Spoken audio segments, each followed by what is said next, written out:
लगभग सभी लोग यह तो जानते ही हैं कि ब्रह्मचर्य का पालन करने से जीवन में कई प्रकार के लाभ होते हैं। इन लाभ को प्राप्त करने के लिए कुछ लोग ब्रह्मचर्य का पालन करना शुरू कर देते हैं, लेकिन कई लोग इस नियम का पालन करने में कामयाब नहीं हो पाते हैं और कुछ ही दिनों में ब्रह्मचर्य पालन का नियम तोड़ देते हैं। तो कुछ लोग थोड़े ही दिन ब्रह्मचर्य का पालन करने के बाद अपने शरीर तथा जीवन में कोई लाभ नहीं देखते हैं, तो वे निराश होकर ब्रह्मचर्य पालन तोड़ देते हैं। लेकिन क्या आपको पता है, ब्रह्मचर्य का प्रभाव देखने के लिए आपको कुछ दिन तक इंतजार करना पड़ता है।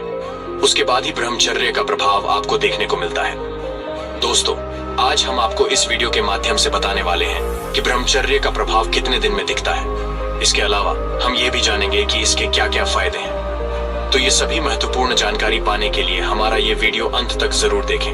ब्रह्मचर्य का प्रभाव कितने दिन में दिखता है।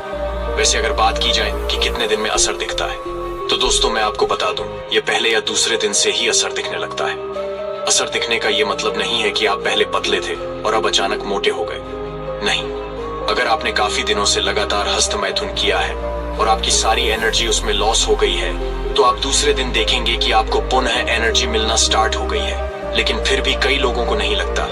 ऐसा इसलिए होता है क्योंकि वे लोग उस चीज को लेकर हमेशा सोचते रहते हैं, रिग्रेट करते रहते हैं, जिससे वे अपने अंदर की उस ऊर्जा को नहीं पहचान पाते। अगर आप चाहते हैं कि मुझे ब्रह्मचर्य के वो सभी फायदे चाहिए जो मैंने इंटरनेट पर देखी है या औरों से सुनी है, तो आप कम से कम 90 दिन तक ब्रह्मचर्य का पालन करना होगा। अब ऐसा सुनकर आप लोग वीडियो छोड़कर चले मत जाना कि यार इतना दिन कौन करेगा ब्रह्मचर्य का पालन। तो मेरे भाई, एक बात बताना, बचपन से लेकर आज तक आपने कितना हस्तमैथुन किया? चलो मैं बताता हूँ। 1 साल, 2 साल या शायद उससे भी ज्यादा। तो सोचो, जब आपने सालों बर्बाद कर दिए बस उस गलत चीज के पीछे, फिर 90 दिन तो कम ही है। मुझे भी पता है भाई, किसी भी आदत को पकड़ना उतना मुश्किल नहीं है जितना छोड़ना। अब कुछ लोग 90 दिन के पहले ही ब्रह्मचर्य का पालन तोड़ देते हैं। अगर आप ऐसा करते हैं तो आपको इसका कुछ भी प्रभाव नहीं दिखेगा। ब्रह्मचर्य का प्रभाव देखने के लिए आपको कम से कम 90 दिन का समय देना होगा। अगर आप 90 दिन तक ब्रह्मचर्य का पालन करने में सफल हो गए, तो आपको इसका फायदा जरूर दिखाई देगा। तो आइए अब जानते हैं कि आखिर इसके क्या क्या फायदे हैं। वैसे इसके फायदे तो बहुत हैं। मेरे बताने से शायद आप लोगों को अच्छा लगे, लेकिन जब आप खुद इसका महसूस करेंगे तो आपको ज्यादा बेहतर लगेगा। मैं कुछ फायदों के बारे में आप लोगों को बता देता हूँ। तो पहला है, शरीर की ऊर्जा में बढ़ोतरी होती है। दोस्तों, यदि हम ब्रह्मचर्य के फायदे की बात करें तो आपको बता दें कि ब्रह्मचर्य के पालन करने से शरीर की ऊर्जा के अंदर बढ़ोतरी होती है। मतलब यही है कि इसकी मदद से हम खुद को काफी ऊर्जावान महसूस करते हैं। एक तरह से जो स्फूर्ति होती है वह ब्रह्मचर्य से ही आती है। इसके बारे में आपको पता होना चाहिए। ब्रह्मचर्य पालन करने से आप खुद को काफी बेहतर महसूस करते हैं। आपके अंदर थकान इतनी आसानी से नहीं आती है। लेकिन जो लोग ब्रह्मचर्य का पालन नहीं करते हैं, एक तरह से वे निढाल से लगते हैं और उनके शरीर के अंदर वह जान नहीं होती है जो कि होनी चाहिए। आपको पता होगा कि जो लोग बॉडी बनाते हैं वे ब्रह्मचर्य का पालन करते हैं और कई दिनों तक ब्रह्मचर्य के रूप में रहते हैं। हालांकि यह सब करना इतना आसान काम नहीं है, लेकिन उसके बाद भी उनको करना पड़ता है। आप कुछ समय के लिए ब्रह्मचर्य का पालन करने की कोशिश करें। आपको पता चल जाएगा कि इसकी मदद से किस तरह से शरीर की ऊर्जा बढ़ती है। दूसरा है, ब्रह्मचर्य से आपकी आंखों की रोशनी बढ़ती है। दोस्तों, ब्रह्मचर्य से आपकी आंखों की ज्योति बढ़ती है। हालांकि इसके ऊपर किसी तरह का रिसर्च तो उपलब्ध नहीं है, लेकिन यह हकीकत है। कई लोगों का ऐसा मानना है कि जो लोग अधिक संबंध बनाते हैं उनकी आंखें कमजोर हो जाती हैं और उनके लिए समस्या होती है। आपको बता दें कि आज की तुलना में हमारे पूर्वज अधिक ब्रह्मचर्य का पालन करते थे, जिसकी वजह से उनकी आंखें कमजोर ही नहीं होती थीं और अपनी मौत तक उनको देखने की क्षमता उसी तरह से काम करती रहती थी। यदि आप नहीं चाहते हैं कि आपकी आंखें कमजोर हों, तो आपको फिर अधिक से अधिक ब्रह्मचर्य का पालन करने का प्रयास करना चाहिए। तीसरे फायदे की बात की जाए, जो कि अक्सर लोग जानने के लिए इच्छुक होते हैं, वह है चेहरे पर तेज। ब्रह्मचर्य पालन के बहुत बड़े फायदे में से एक है चेहरे पर तेज बना रहता है। इसका मतलब यह है कि यदि आप ब्रह्मचारी इंसान को देखोगे तो आपको पता चल जाएगा, उसका चेहरा बिना किसी मेकअप के चमक रहा होगा। वहीं यदि आप एक आम इंसान के चेहरे को देखोगे तो उसके चेहरे से चमक गायब हो जाती है और उसका चेहरा आपको लटका हुआ मिलेगा। ब्रह्मचर्य की यह एक बहुत ही बड़ी निशानी है। आप यदि अपने चेहरे पर तेज लाना चाहते हैं तो फिर आपको ब्रह्मचर्य का अधिक से अधिक पालन करना होगा। ब्रह्मचर्य आपके दिमाग की एकाग्रता को मजबूत करता है। दोस्तों, ब्रह्मचर्य के पालन करने के सिर्फ इतने ही फायदे नहीं हैं। यह आपके दिमाग की एकाग्रता को मजबूत करने का काम करता है। आम लोगों के दिमाग को भटकने की समस्या काफी अधिक होती है, लेकिन ब्रह्मचर्य पालन करने वाले इंसान के साथ ऐसा नहीं होता है। और वैसे भी जब तक दिमाग एक आग्रह नहीं होगा तब तक मन को शांति नहीं मिलेगी। आप इस बात को अच्छी तरह से समझ सकते हैं। इसीलिए आपको भी अपने दिमाग को शांत करने के बारे में विचार करना चाहिए। अगला फायदा है कि आपके खुद की नजरों में इज्जत बढ़ जाएगी। यदि आप और हम गलत काम करते हैं तो आपके मन के अंदर एक तरह की टीस होती है कि काश हम यह काम गलत ना करें, और यह होता भी है। जैसे कि आपका किसी विवाहित स्त्री के साथ संबंध है तो यह पूरी तरह से गलत है, लेकिन आप अपनी आदतों के चलते मजबूर हैं। लेकिन आप कभी भी खुद के सामने नजरें नहीं उठा पाएंगे। आप इस बात को समझ सकते हैं। जब आप ब्रह्मचर्य का पालन करते हैं तो आपके जो भी बुरे काम होते हैं आप उनको छोड़ देते हैं, जिसकी वजह से आपकी खुद की नजरों में इज्जत बढ़ जाती है और आप गर्व से कह सकेंगे कि हाँ, मैं जो कुछ भी कर रहा हूँ वह सब कुछ सही है। आखिरी फायदे के बारे में बात करें तो आपका अपने मन को काबू करना आसान हो जाएगा। दोस्तों, मन ही आपका सबसे बड़ा पतन का कारण होता है। मन को यदि आप नियंत्रण के अंदर नहीं लेते हैं तो यह आपके लिए बहुत ही बड़ा पतन का कारण बन सकता है। यदि आप एक बार ब्रह्मचर्य पालन का अभ्यास कर चुके हैं तो उसके बाद आपके लिए काफी फायदा ही फायदा होगा। कारण यह है कि उसके बाद आपके अंदर एकाग्रता शक्ति काफी अधिक बढ़ जाएगी और इसकी वजह से आप अपने मन को काबू में रखने में सक्षम हो जाएंगे।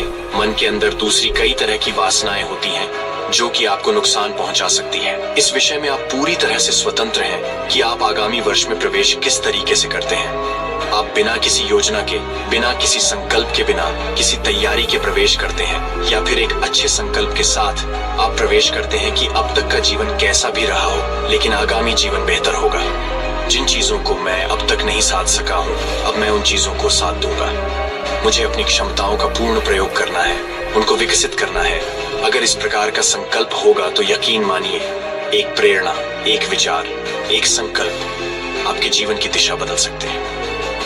अगर आप इन विषयों के प्रति गंभीर हैं और जीवन को बेहतर बनाना चाहते हैं और दिशा में प्रगति चाहते हैं तो आज का मार्गदर्शन आपके लिए उपयोगी होगा। हमारे विद्वानों ने कहा है कि चित्तौड़ी आत्मना उपक्रम क्षिप्रा, यह तम जो जीवन की आपका वीर जो है वह आपके मन के अधीन है और आपका शरीर आपके वीर्य के अधीन है। यानी कि अगर आप अपने मन पर नियंत्रण नहीं करते हैं तो आप अपने वीर्य को शरीर में सुरक्षित नहीं रख सकते।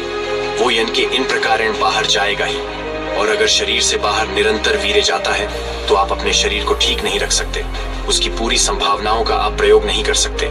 तो यहाँ पर स्पष्ट हो जाता है कि वीर्य रक्षा अनिवार्य है। साथ ही साथ जब आप ब्रह्मचर्य का पालन करते हैं तो आपकी इंद्रियां अंतर्मुखी होने लगती हैं और मन पर नियंत्रण होना शुरू हो जाता है, जिसके कारण आप अपनी पढ़ाई पर, अपनी व्यवसाय पर, अपने कार्यों पर ज्यादा ध्यान दे पाते हैं। साथ ही साथ जब वीर्य सुरक्षित होने लगता है शरीर में तो वह ओजस्वी रूपांतरित होता है और आपकी ऊर्जा का विकास करने लगता है और आपके शरीर में जो भी कुछ क्रियाएं हो रही हैं वो प्राण ऊर्जा के माध्यम से ही हो रही हैं। इस ऊर्जा के विकास से आपके जीवन का हर एक पक्ष प्रभावित होता है और आपका जीवन बेहतर हो जाता है। इस सिद्धांत को मन में बिठा करके आपको आगे बढ़ना है और इस विषय को समझना है। यहाँ पर मैं एक बात और स्पष्ट कर देना चाहूंगा। आज के समय में बहुत सारे ऐसे लोग आ रहे हैं और वह बड़े बड़े प्लेटफॉर्म पर जाकर के ऐसी बातें कहते हैं कि ब्रह्मचर्य ने व्यर्थ है हस्त मैथुन, अधिक क्रियाएं, मस्टरबेशन। आप जितना कर लें उससे कोई बाधा नहीं है, प्रतिदिन भी करते हैं, कोई समस्या नहीं है। और अगर आप ऐसी क्रियाएं नहीं करेंगे तो स्वप्न दोष आदि के माध्यम से शरीर से बाहर भी डिले चला ही जाएगा। मेरा यहाँ पर एक प्रश्न है। एक व्यक्ति जो ब्रह्मचर्य का पालन कर रहा है पूरी निष्ठा से, सामान्य सी बात है कि वह अपने वीडियो को 3, 4, 5 महीने तक एक सामान्य व्यक्ति भी सुरक्षित कर सकता है। स्वप्न दोष शादी से बच सकता है। उचित व्यायाम करें, आहार का ध्यान रखें और विचारों पर नियंत्रण रखें। दूसरी ओर एक व्यक्ति है जो कि इस तरीके के जो इन्फ्लुएंसर है, इनके प्रभाव में आकर के गलत विचार करता है, गलत क्रियाएं करता है, तो उनकी स्थिति निश्चित रूप से यह बनेगी कि उनको कई बार तो एक दो दिन छोड़ करके या फिर सप्ताह में स्वप्न दोष आदि की समस्याएं बनेगी। तो एक तरफ तो यह व्यक्ति है जो ब्रह्मचर्य का पालन कर रहा है और 5 महीने तक अपने वीडियो को सुरक्षित कर रहा है। दूसरी ओर यह व्यक्ति है जो महीने में ही 4, 5, 6 बार इसका वीडियो स्वप्न दोष शादी के माध्यम से शरीर से पाट जा रहा है। तो दोनों की तुलना में कौन अधिक वीडियो को सुरक्षित कर पा रहा है? अगर शरीर से बाहर विदेश जाना ही है तो जो ब्रह्मचर्य का निष्ठा से पालन कर रहा है उसका भी सुनाई जाना चाहिए, लेकिन ऐसा नहीं होगा। यह मूर्ख बनाने वाली बात है। अगर आप समझेंगे, इस तरफ ध्यान देंगे, तो हमारी हर एक साधना पद्धति में, चाहे वह महर्षि पतंजलि द्वारा दिया गया स्टैंड योग हो, चाहे आप श्रीमद् भगवत गीता की बात करें और चाहे आप उपनिषद आदि की बात करें, मैं आपको दिखा सकता हूँ कि स्थान स्थान पर ब्रह्मचर्य की बात की गई है। मैं यह भी मानता हूँ कि ब्रह्मचर्य का अर्थ व्यापक है, लेकिन वीर रक्षा ब्रह्मचर्य का एक अनिवार्य अंग है। इस बात से कोई भी इनकार नहीं कर सकता। तो आपको अपने मन में सबसे जरूरी है कि ब्रह्मचर्य के महत्व को दृढ़ करना है, क्योंकि अगर यह दृढ़ नहीं हुआ तो आप किसी भी व्यक्ति के प्रभाव में आ जाएंगे और उसकी बात के अनुसार आप गलत मार्ग पकड़कर के अपने जीवन को नष्ट करना शुरू कर देंगे। अब मैं आगे बढ़ता हूँ और एक सूत्र आपको देता हूँ। भगवान श्री कृष्ण कहते हैं कि अब्रतम ज्ञान में तेना जानी नित्या वेरे राम। अब्रतम यानी कि ढक लेता है, ज्ञान में से न ज्ञान को ढक लेता है। क्या ढक लेता है? ज्ञान को। जो ये कामनाएं हैं, वासनाएं हैं, ये व्यक्ति के ज्ञान को ढक लेती हैं। ज्ञान के ढकने से क्या अर्थ है कि मैं आपको अभी कुछ चीजें बता रहा हूँ, ये बातें आपको समझ में भी आ रही हैं, लेकिन जब वासना का प्रभाव होगा, जब वह अश्लील विचार या फिर वह क्रियाएं आदि आपके दिमाग में चलेंगी, तो ये सारी जो बातें हैं जो आपको अभी समझ में आ रही हैं, आवृतम यह ढक जाएंगी। लेकिन जिसे यह ज्ञान हो जाता है कि यह क्रियाएं कितनी अधिक विध्वंसकारक हैं, वह इनको शत्रु मानता है। भगवान ने कहा है, आवृतम ज्ञान में तेन ज्ञानी नो नित्याय परिणाम। जो ज्ञानी है, जिसे पता चल गया कि यह सारी क्रियाएं कितनी गलत हैं, ज्ञानियों, उन ज्ञानियों के लिए नित्य परिणाम। ये सब जो वासनाएं हैं, ये सब जो कामनाएं हैं, ये सारी शत्रु है उसकी। वह इन्हें शत्रु समझता है और इनका वह त्याग करता है। आपको भी इनका त्याग करना होगा, अन्यथा निश्चित रूप से ही आपको पतन की ओर ले जाएंगे। अगली लाइन में भगवान कहते हैं, काम, रूपेण, कोंते या दुष्परिणाम, कि ये इस तरीके से हैं वासनाएं, कामनाएं। जिस तरीके से अग्नि में घी डालोगे तो यह और ज्यादा बढ़ती जाती है। जो व्यक्ति कहते हैं कि भाई आप थोड़ा कर लें, अधिक ना करें, आप अगर ज्यादा नहीं करेंगे तो कोई हानि नहीं है, ऐसा होता नहीं है। अगर आप इस मार्ग पर बढ़ना शुरू कर देते हैं तो आपको यह फंसाता चला जाता है और आप पतन की ओर चले जाते हैं। ये एक नहीं कितने ही व्यक्ति हमें मिलते हैं जो कि इस तरीके की स्थिति में ही फंसे हुए होते हैं। तो आपको समझना होगा कि यह विवेक को ढक देती है और आपको भ्रष्ट कर देती है। अब इससे आगे बढ़ते हुए हम समझते हैं कि आपको करना क्या है। शुरुआती समय में जब ब्रह्मचर्य का पालन आप करेंगे तो ऐसा नहीं है कि विचार रुक जाएंगे, ऐसा नहीं है कि आपका मन आपको नहीं भटकाएगा, निश्चित भटकाएगा। करना क्या है कि आपको कोई क्रिया नहीं करनी है, खुद से क्रिया नहीं करनी है। विचार आएंगे, उसको सहन करना है। भगवान भी कहते हैं कि तांते तो एक क्षण उभार था कि जो ये तेरे अंदर विकार उत्पन्न होते हैं, इनको सहन कर। सहन करोगे तो उनसे ऊपर उठ सकोगे। एक बार जिस प्रबलता से वेग आएगा, अगर आपने क्रिया कर ली तो अगली बार उससे भी ज्यादा वेग वह बढ़ करके आएगा। क्यों? क्योंकि आपके मन को पता चल गया कि मैं इसे हरा सकता हूँ। लेकिन अगर आपने विवेक से, बुद्धि से संकल्प किया कि नहीं करना है, भले ही कितना भी ज्यादा मन विवश करें, तो अगली बार जो वेग आएगा कमजोर होकर के आएगा। ये निश्चित बात समझें। ये बात समझ लें कि इस ब्रह्मचर्य के मार्ग पर जितना ज्यादा आगे बढ़ते जाओगे, उतना ही यह मार्ग सरल होता जाएगा। यह निश्चित समझे, पक्की बात समझे। आप जितना इस मार्ग पर आगे बढ़ोगे, उतना ब्रह्मचर्य का मार्ग आसान हो जाएगा आपके लिए। आप करके तो देखें। 1 साल, 2 साल जैसे ही आप ब्रह्मचर्य का पालन करते हैं और अच्छी भर्तियां विकसित करते हैं अपने अंदर, तो इसकी तरफ आपकी बुद्धि ही नहीं जाएगी। आपको यह सभी कर्म निकृष्ट लगने लगेंगे। आपके जीवन में ऊंचे उद्देश्य हो जाएंगे। आपका जीवन दिशा सही पकड़ लेगा। आप समझें कि सरल हो जाएगा। मेरा आग्रह है आपसे कि शुरुआती समय की बस हो सकता है, ये आप ध्यान रख लें। एक अच्छा संकल्प करें कमेंट के माध्यम से। अभी आप साझा करें। 1 वर्ष, 2 वर्ष, जितना आप चाहें, एक अच्छा संकल्प करें और उसको निभाएं। आप देखेंगे कि बड़े बदलाव होने वाले हैं आगे जीवन में। जो चीजें आपको भटकाती हैं और आपकी ऊर्जा को नष्ट करती हैं, जितनी कम ऊर्जा होगी उतनी ही कम संकल्प शक्ति होगी। जो व्यक्ति हम कहते हैं ना कि बड़ा ऊर्जावान व्यक्ति है, बड़ा अच्छे से अपने अधिकारियों को कर लेता है। क्यों? क्योंकि उसमें प्राणी ऊर्जा का स्तर अधिक है। पौराणिक ऊर्जा को कम करने वाली चीजें, साथ ही साथ आपके मस्तिष्क की वृद्धि को तंदूरी बनाने वाली चीजें क्या क्या हैं? तेजी से आप इस बात को समझ लें। सबसे पहला ध्यान रखना है गलत चिंतन। शुरुआत में ही कहा है, गलत विचारों को रोकना है। आते ही विचारों को रोको।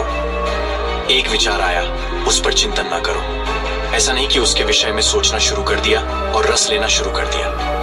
अगर रस लोगे तो और बढ़ेगा और बढ़ेगा, काबू से बाहर हो जाएगा। पहली बात की गलत चिंतन रोकना है। दूसरी बात, गलत क्रिया तो करनी ही नहीं है। शुरुआत में चिंतन भी अगर हो जाता है, गलत क्रिया तो करनी ही नहीं है। दूसरी बात, तीसरी बात, गलत भोजन नहीं करना है। फास्ट फूड, जंक फूड को छोड़ दो। बिल्कुल अच्छा घर का बना सात्विक भोजन, एल्कलाइन भोजन, फलों का सब्जियों का अधिक प्रयोग, ड्राई फ्रूट खाएं, दूध आदि का प्रयोग करें। पुष्टिवर्धक जो अश्वगंधा, सतावना आदि है, ऐसी चीजों का प्रयोग करें। लेकिन आपका आहार अच्छा होना चाहिए, ये आपको ध्यान रखना है। आगे समझे, आपके क्रोध से बचना है।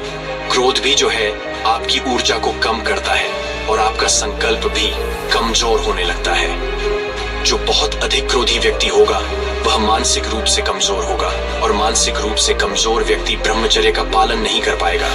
तो आपको क्रोध से बचना है। ध्यान रखना है एक और बात का, कि आपको निराशा से बचना है।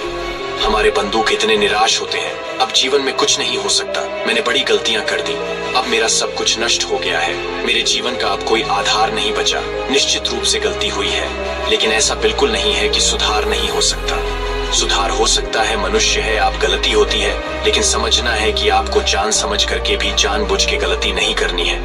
अब आप सचेत हो गए हैं तो आगे से आप निराशा में भी नहीं पड़ेंगे और आप अपने जीवन को बदलेंगे भी। तो निराशा नहीं होना, ये नहीं सोचते रहना है कि अब कुछ नहीं हो सकता। बिल्कुल हो सकता है, जीवन बेहतर हो सकता है। तो निराशा से बचना है, व्यायाम करना है, ध्यान रखना है हमेशा कि आपको एक समय व्यायाम तो करना ही है और अपने स्केड्यूल को थक आना है। कैसे व्यायाम करते हैं? आपकी जैसी इच्छा हो, आप जिम में जाकर के करें, आप रनिंग करें, योग अभ्यास करते हैं तो बहुत ही उत्तम है। प्राणायाम आदि के अभ्यास करें। शरीर पकना चाहिए। एक बार इस बात का ध्यान रखना है, एक बात यह ध्यान रखनी है कि आपके जीवन में आपका कोई उद्देश्य होना चाहिए। उद्देश्य विहीन जीवन, दिशा विहीन जीवन। जब आप एकांत में बैठे रहते हैं, समय आपके पास व्यर्थ करने के लिए है, कार्य कोई सार्थक नहीं है, आपका दिमाग आपको गलत चीजों की तरफ लेकर के जाएगा। तो आपके पास एक सार्थक उद्देश्य होना चाहिए, इस बात का ध्यान रखें। और अंतिम विषय यह है कि आप ध्यान का अभ्यास करें। आप चाहे नाम जप करें, चाहे आप मंत्र उच्चारण करें, चाहे आप स्वरूप ध्यान करें, जो आपका तरीका हो, किसी भी तरीके से आपको परमात्मा से जुड़ना है। जितना आप प्रभु के निकट होते चले जाएंगे, उतना ही आप प्रभु की माया, यह माया ही तो है जिसमें सब लोग फंसे हुए हैं, उससे निवृत्त होते जाएंगे, बचते चले जाएंगे। तो अंतिम बिंदु विशेष है। इसे आप ऐसा ना समझें कि इसके बिना ना ये विशेष है, ये अति महत्वपूर्ण है। आपको परमात्मा से जुड़ना है, अपने मन को सतावनी व्यक्ति में रखना। तो बस अगर आप इन चीजों का ध्यान रख लेते हैं और जो हमने पूर्व में कहा उसके प्रति सजग रहते हैं, तो आप यकीन माने जीवन अलग हो सकता है, जीवन बेहतर हो सकता है। हमारा कर्तव्य है आप तक सही मार्गदर्शन। हमारे योगियों ने, सिद्धों ने, आर्षियों ने जो कहा है, आयुर्वेद आदि के माध्यम से जो भी चीजें आपके शरीर के लिए उपयोगी हैं, वह आप तक पहुंचाएं। आप उसको कितना जीवन में धारण करते हैं, यह आपका चुनाव है। तो आज के लिए आपके लिए यह मार्गदर्शन हमारा था। आपको आपके भावी जीवन के लिए हम शुभकामनाएं भी देते हैं और ईश्वर से प्रार्थना करते हैं कि आपका आगामी जीवन बेहतर हो, अच्छा हो। हमारा यह मार्गदर्शन सार्थक होगा अगर आप इन चीजों को जीवन में धारण करते हैं और अच्छा संकल्प लेकर के आगे बढ़ते हैं। सभी के लिए प्रार्थना, सभी के लिए मंगल। अपना आज के लिए इतना ही।